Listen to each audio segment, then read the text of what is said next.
Good morning, students. Chapter 4, Admission of a Partner. New topic, Accounting Treatment of Goodwill of the Admission of a New Partner. There may be three situations.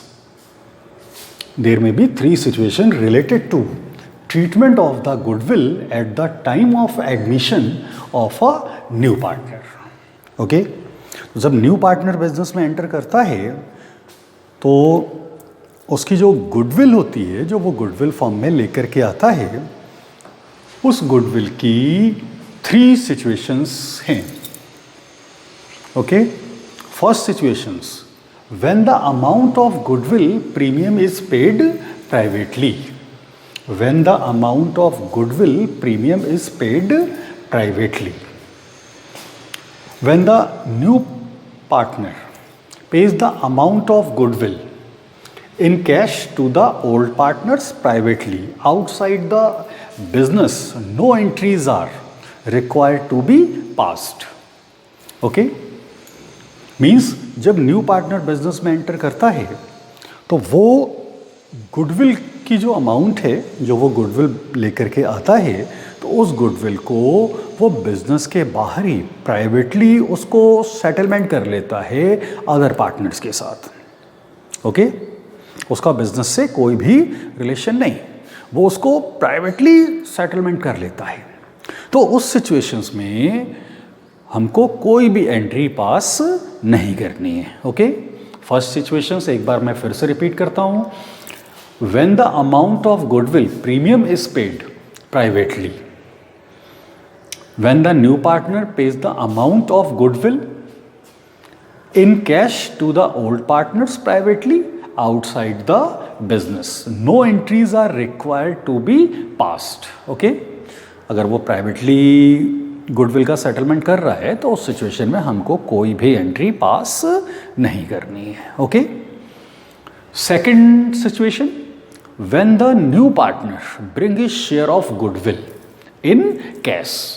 जब new partner goodwill को cash में लेकर के आ रहा है, उस situations में जब वो न्यू पार्टनर गुडविल को कैश में लेकर के आता है ना, इसकी जो डिटेल्स है उसके according accounting to this method, there are two alternatives. Okay? इस सिचुएशंस में आपके टू अल्टरनेटिव्स हैं. First, when the amount of goodwill premium brought in by the new partner is retained in the business. Okay?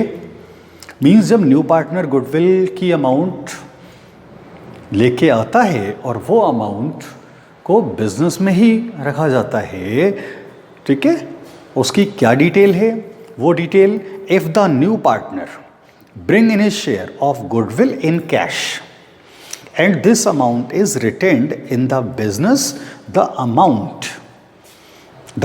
is credited to capital account of old partners in their sacrifice ratio. The following two entries are passed for this purpose. Okay?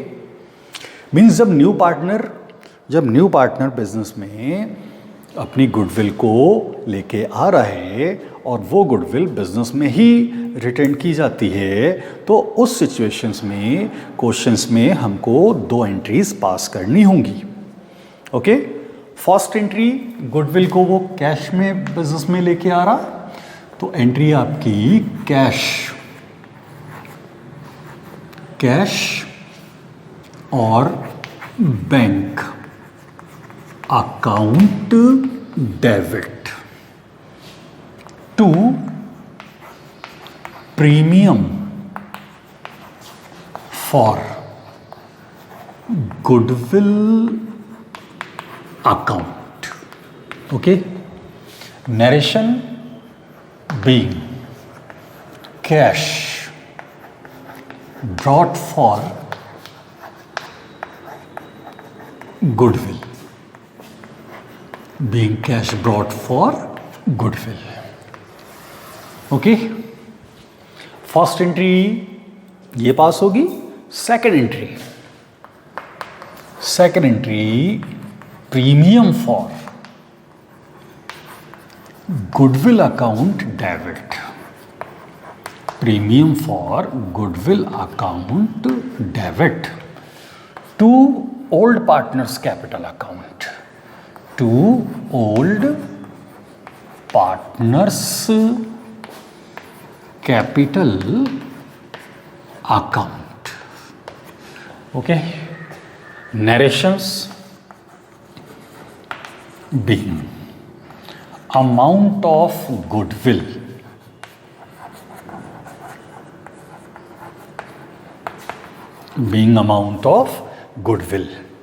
credited in old partners capital account in sacrifice ratio. Okay,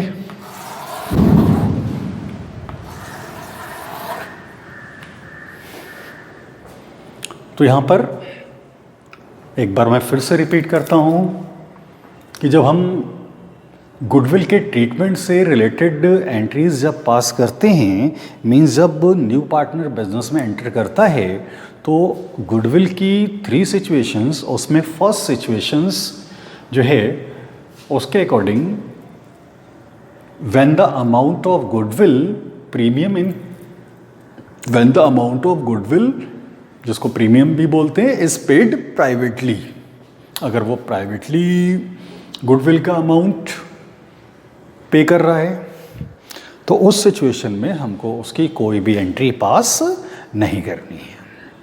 privately means उसने business के बाहर other partner से settlement कर लिया, तो उस situation में हमको कोई भी एंट्री पास नहीं करनी है. बट सेकंड जो सिचुएशन है उसके according when the new partners bring his share of goodwill in cash, अगर आपका जो न्यू पार्टनर है वो गुडविल की अमाउंट कैश में लेके आ रहा है, तो उस सिचुएशंस में, ठीक है, उस सिचुएशंस में हमको क्या करना है.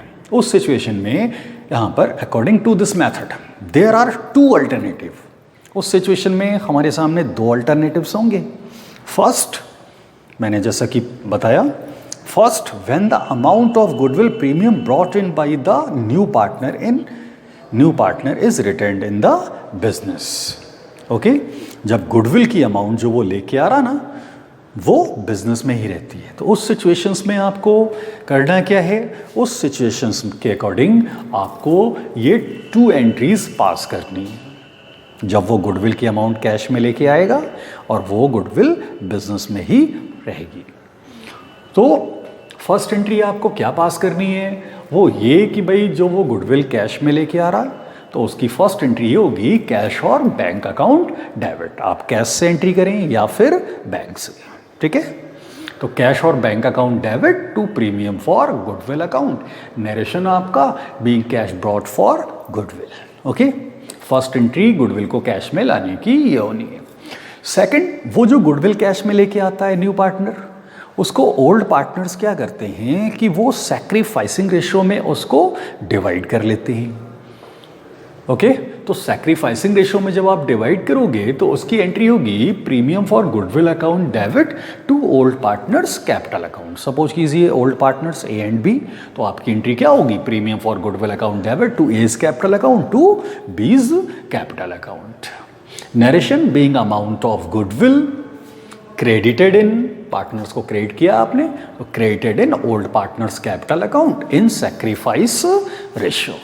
ओके, फिर सेकंड सिचुएशंस आती है सेकंड पॉइंट की कि when goodwill premium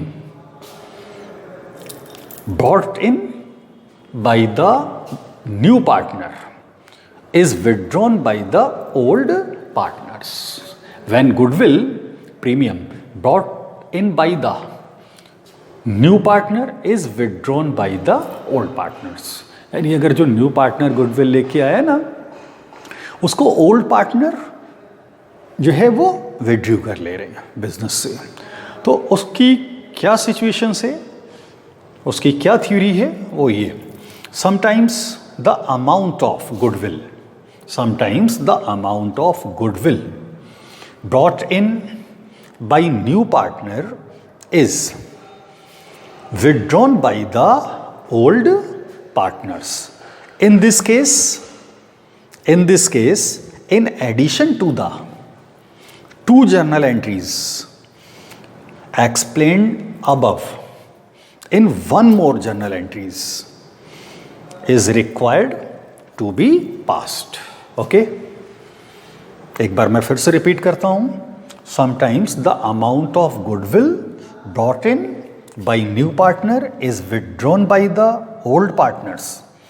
In this case, in addition to the two journal entries explained above, in one more journal entry is required to be passed. Okay? यानी जब new partner की जो goodwill है, जो वो goodwill business में लेके आ रहा, उसको ओल्ड पार्टनर्स विड्रू कर ले रहे हैं ना, तो उस सिचुएशन में हमको क्या करना है? उस सिचुएशंस में आपकी ये जो दो एंट्री हैं ये तो पास होंगी ही होंगी, ये टू जर्नल एंट्रीज जो हैं वो तो आपको पास करनी ही करनी है. ठीक है? और उसके साथ उसमें एक एंट्री जो है वो आपको और ऐड करनी है. ओके? क्योंकि जब तक वो गुडविल कैश में लाएगा नहीं, न्यू पार्टनर्स उसको डिवाइड नहीं करेंगे, तब तक आप जो ओल्ड पार्टनर्स हैं वो गुडविल को कैसे विड्रॉ कर सकते हैं? ओके? तो आपको करना क्या है कि अगर वो गुडविल की अमाउंट विड्रू कर रहे हैं तो उस सिचुएशंस में आपको ये दो एंट्री तो पास करनी ही करनी है. ओके? ये दो एंट्री तो आपको पास करनी है. एक एंट्री आपको और पास करनी होगी. किस सिचुएशंस में? जब ओल्ड पार्टनर्स जो हैं वो गुडविल की अमाउंट बिजनेस से विड्रू कर रहे हैं. तो वो एंट्री क्या होनी है आपकी?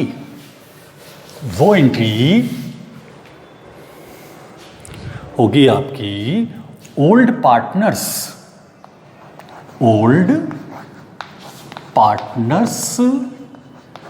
Capital account debit to cash और बैंक अकाउंट. नरेशन होगा आपका being amount of goodwill, being amount of goodwill withdrawn by old partners. Withdrawn by old partners. Okay? तो मैं आपको गुडविल के ट्रीटमेंट से रिलेटेड आगे क्वेश्चन सॉल्व कराऊंगा. वो क्वेश्चंस आपके इन एंट्रीज जिनको गुडविल की जो ये सारी सिचुएशंस हैं जो मैंने आपको क्लियर की, इन्हीं पे वो बेस्ड होंगी. इसके अलावा कुछ सिचुएशंस और आएंगी आगे. ओके? फिर मैं उनको भी वहाँ पर क्लियर कराऊंगा. ओके? तो यहाँ पर गुडविल की जो ये सिचुएशंस जितनी भी हैं आपको क्लियर हो गई होंगी. ठीक है ना? तो आज मैंने जो सिचुएशंस जितनी भी बताई उनमें अगर वो प्राइवेटली गुडविल लेके आ रहा है उसकी हम कोई भी एंट्री पास नहीं करेंगे, और अगर वो गुडविल कैश में लेके आ रहा और वो गुडविल बिजनेस में रहती है तो उस सिचुएशन में आपको ये दो एंट्री पास करनी होगी. एंड अगर ओल्ड पार्टनर्स गुडविल की अमाउंट बिजनेस से विड्रू कर ले रहे हैं तो उनके लिए आपको ये दो तो एंट्री पास करनी है, इसमें एक एंट्री आपको और ये ऐड करनी है. ओके?